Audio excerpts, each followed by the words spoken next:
Hi, I'm Brian Ellis, and welcome to the Creative Formula for the Bass Guitar. I'm glad to be coming into your homes today, and I'm proud to announce the launch of my new bass series, Inside the Bass Solo. Today I'm going to be taking a look at some of the key elements that I use when I do my bass solos and how I go in to prepare for a solo. Some of the key factors that I use are the minor key, especially my B minor and my D minor. I use that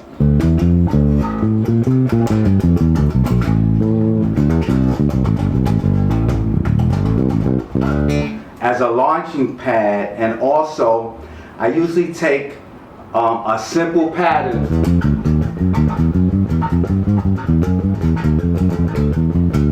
and I compound it to make it a complex maneuver. So as we go into today's program, keep in mind, if you see something in the program that you like and you want to go back and see it again, please feel free to log on to CityScopePresents.com, the future of bass improvisation. So with all that said and done, let's see if we could go inside the bass solo. Today I'm going to be working in B minor, and let's see if we can call out a few notes. I'm on a 5-string, but don't let that alarm you, because if you have a 4-string or a 6-string, you can use these techniques sparingly and also use them to incorporate inside your sound, whether it be funk, R&B, gospel, jazz, rock, blues, across the whole medium and across the whole spectrum. So what I usually like to do, right, today in B minor, I take on the 2nd fret of the A string, and I start to call out some notes. So let's see if we can call out a few notes. Let's see, B, C sharp, D, E, F sharp, G, A, B. And then I proceed back down the neck in a block form. B, A, G, F sharp, E, D, C sharp, B. Now once I have my B, I usually like to couple it with my open A,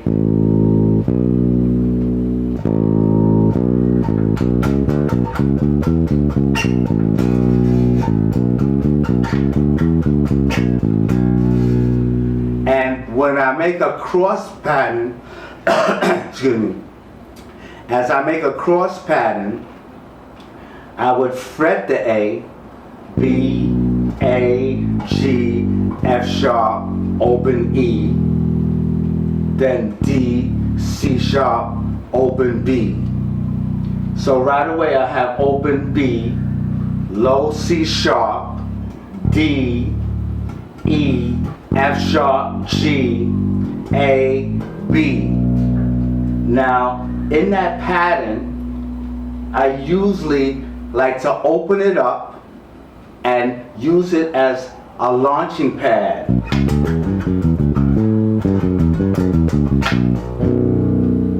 And as I open it up, it takes me into something I developed, which is used quite often now in bass and also in improvisational skills and studies, is the quadro spectrum fingering, which I developed and it related to 4 fingers on 4 strings on 4 frets. But now, as we developed and we went ahead and we now playing 4-string, 5-string, 6-string, and so on, right? That method can be used all across the board. So when I have quadro spectrum fingering, that's 4 fingers on 4 frets. So if I have F sharp, G, G sharp, A, then B, C, C sharp, D, then E, F natural, F sharp, G, then A, B flat, B natural, C. That will give me 4 right across the board.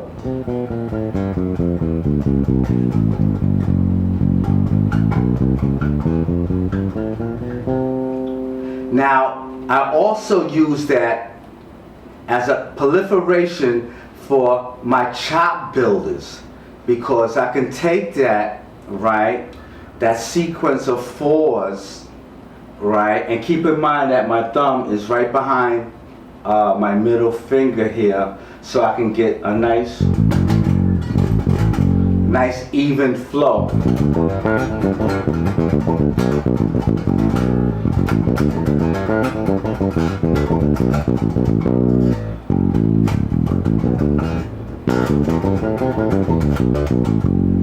Right, get that nice stretch. And also the proliferation of the chop builders, I could use that as 4 and 4. Right, 4, then I proceed down. If I add the low B from E,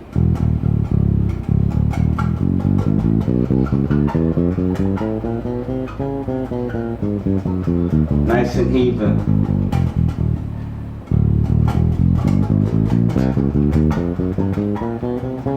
So on and so forth.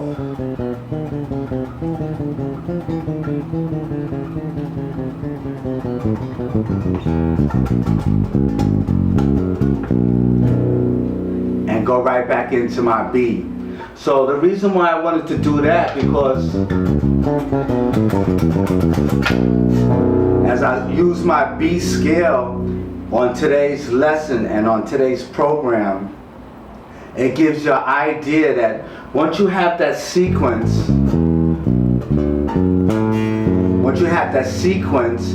you can start to motivate yourself to use it in all the keys. All right, so we call out B.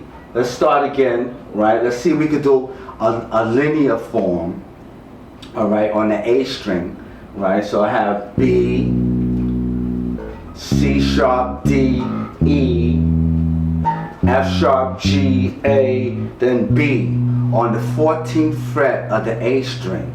I'm going to use that a lot because this is going to be the interlocking factor when I couple it with my low B. This is like our home row. The 12th fret is your home row because it's going to have the same notes as your open strings. And I always look at that positioning as having 2 basses in 1. So I think of it as 2 basses in 1. As I start to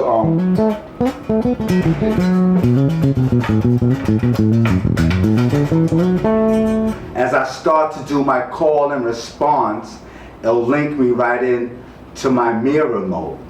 So we started under A string, and I'm on B, right? So I have B, A, G, F sharp, E, D, C sharp, B.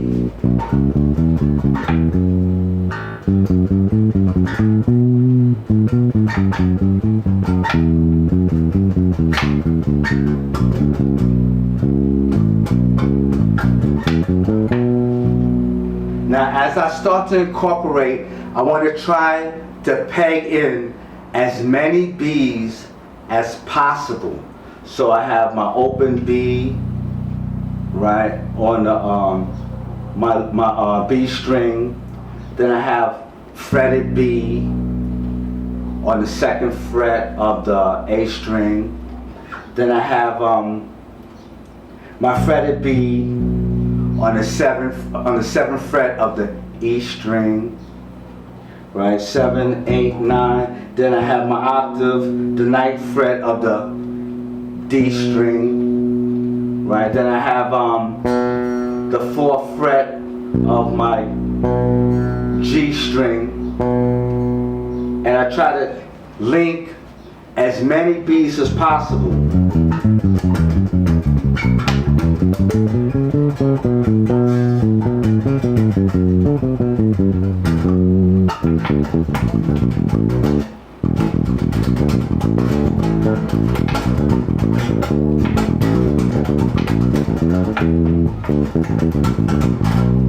I try to link as many B's as possible.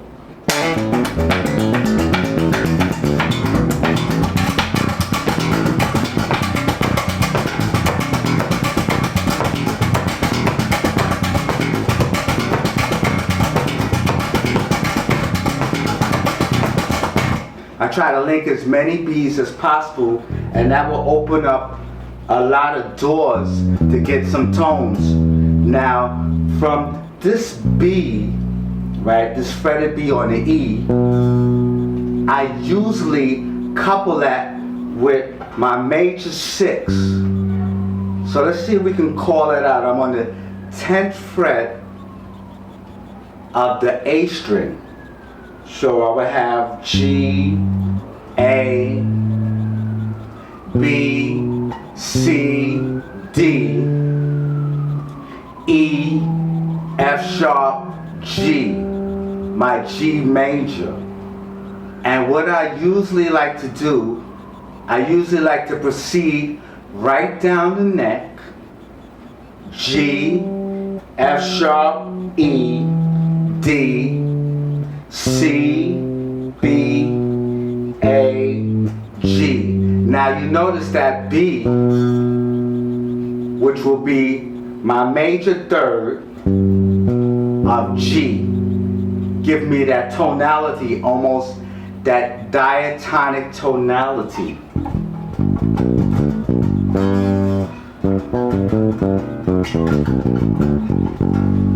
That diatonic tonality. So if I have that G,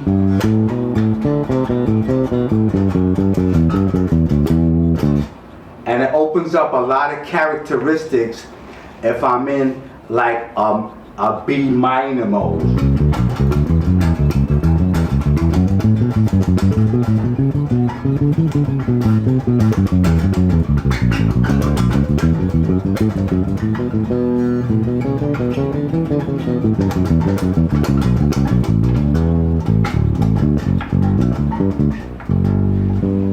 It opens up a lot of characteristics.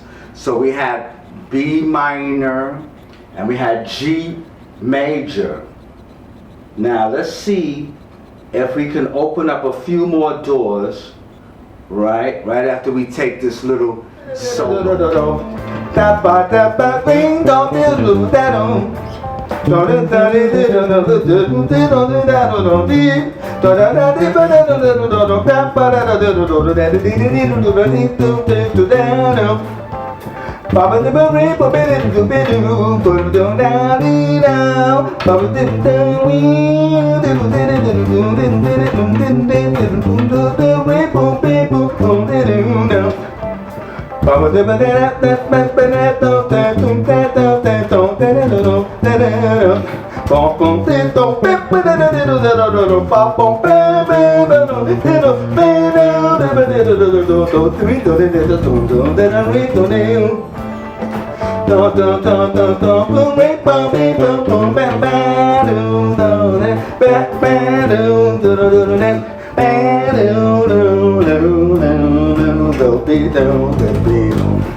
Don't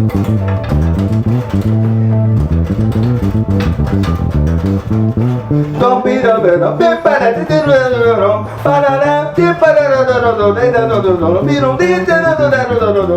as we started off and as we left off on the B, in the B scale, B minor, we started to open up a lot of doors, and I want to continue on explaining how I do a lot of cross patterns. I usually take my pinky, right, and my theory and my analogy about the pinky is that the pinky, right, if I was to take my hand, right, like, and just take it off and turn it around, the pinky will have just as much strength as my first or my index finger. So you will see me use a lot of pinky maneuvers.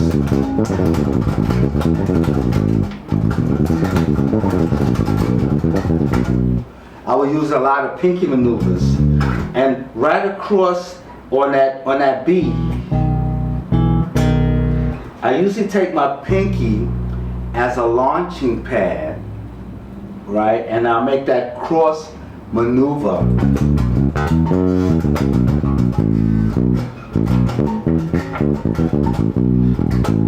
And I like to use a lot of use my pinky as a launching pad to dig deep in to the core of my scale.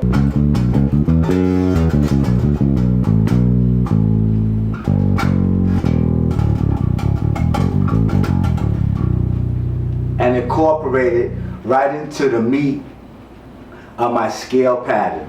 So let's see where we standing so far. So far we took our B minor, right, and we infused our G major, which turned out to be our major 6 of B minor. I'm starting to hear the colors. I'm starting to hear it now, the colors. Oh my goodness, it's nice. Then I usually piggy back and forth with my parallel major and my relative major, or my D major. So let's see if we can call that out for a minute. Alright, so I have D, E, F sharp, G, A, B, C sharp, D. Now I like to incorporate that and also make a mirror mode and go my low D if you're on a 5-string.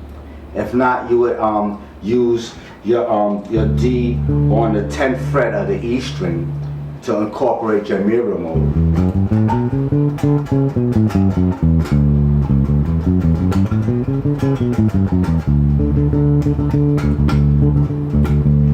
And what I like to do, I usually like to incorporate as many D's as possible.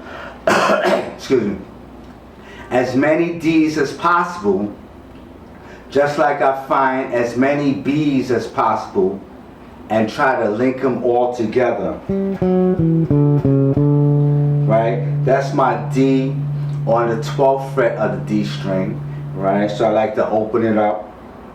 D, open D, D, open D, D, open D, D, C sharp D, D, C sharp D, D, C sharp D, D, C sharp D, D, C sharp D.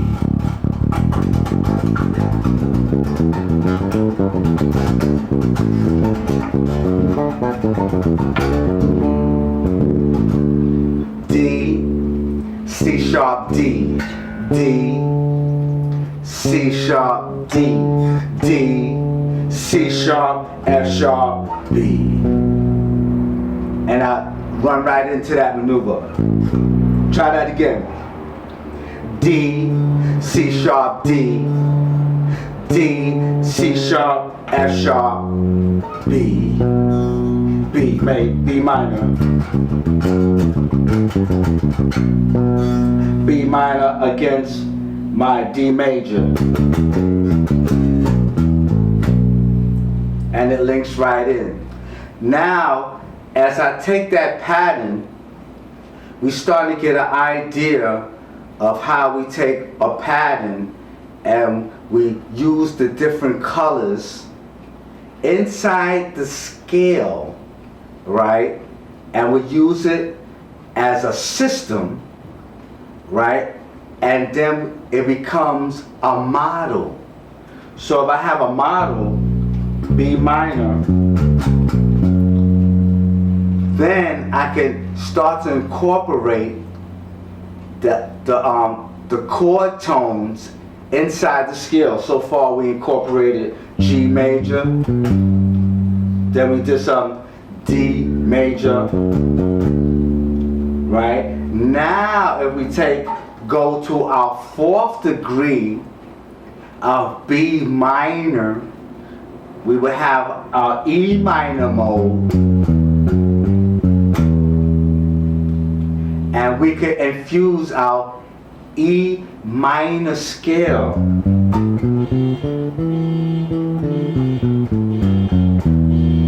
which is the fourth degree of B minor.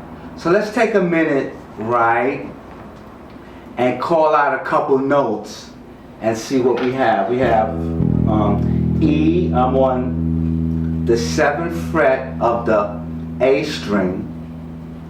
So let's see what we have. We have E, F sharp, G, A, B, C, D, E. Now E, D, C, B, A, G, F sharp, E. Now inside, I don't know if you caught it, but when I go in and rock this pattern, E, let me get it right for you, E, C, B, you can hear the dissonance.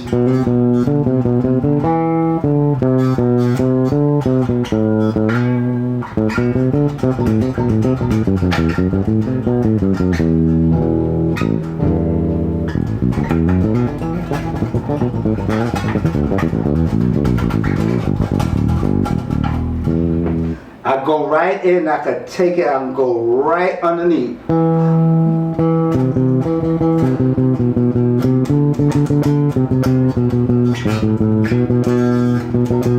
I can go right underneath.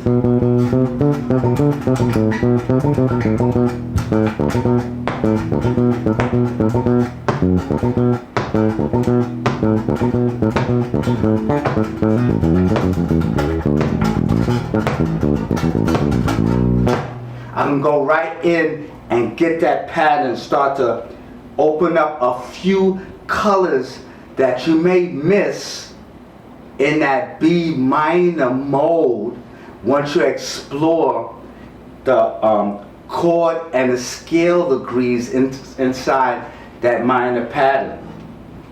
Now if I'm in E, right, and this is the octave of E, right, so I'm on E. If I start from the 7th fret of the A string and I have my octave, right, 7, 8, 9, go right on up the 9th fret of the G string, right?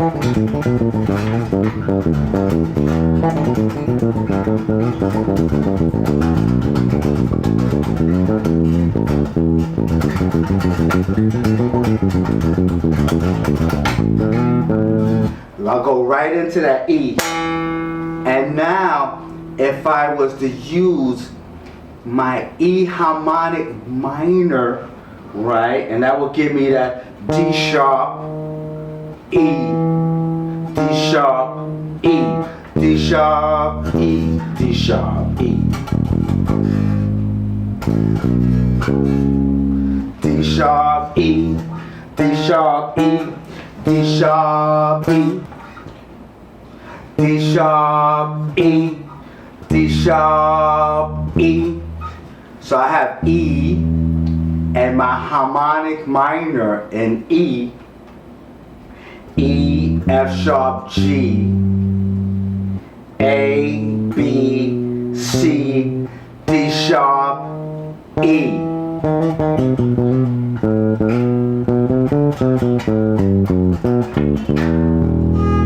Open E. Now, if we have B minor, then we have E minor, right? So far so good. Then we have G major, right? Then we have D major, right? Already we took from one scale, right? We started to add the scale degrees and started to build on the modal ability of the scale to draw out colors, and the colors become tones. It's like painting in tones, but you more or less have to have like a road map, right? So you can draw from your what they call your ammunition when you're doing your solos. You're not just soloing off the top of your head. You know exactly what you're doing.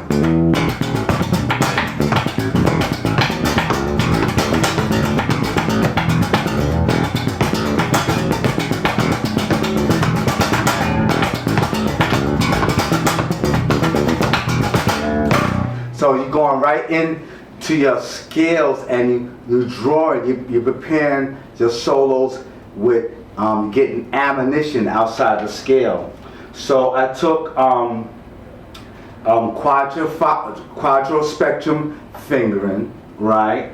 I think the players like that. Some people, they call it different names. Some people like me, I always call it quadro spectrum fingering, right, which I developed. But as I went on, then other players, they more or less like, you could say they copied it or they borrowed it, whatever. You know, we're all just one family anyway, you know.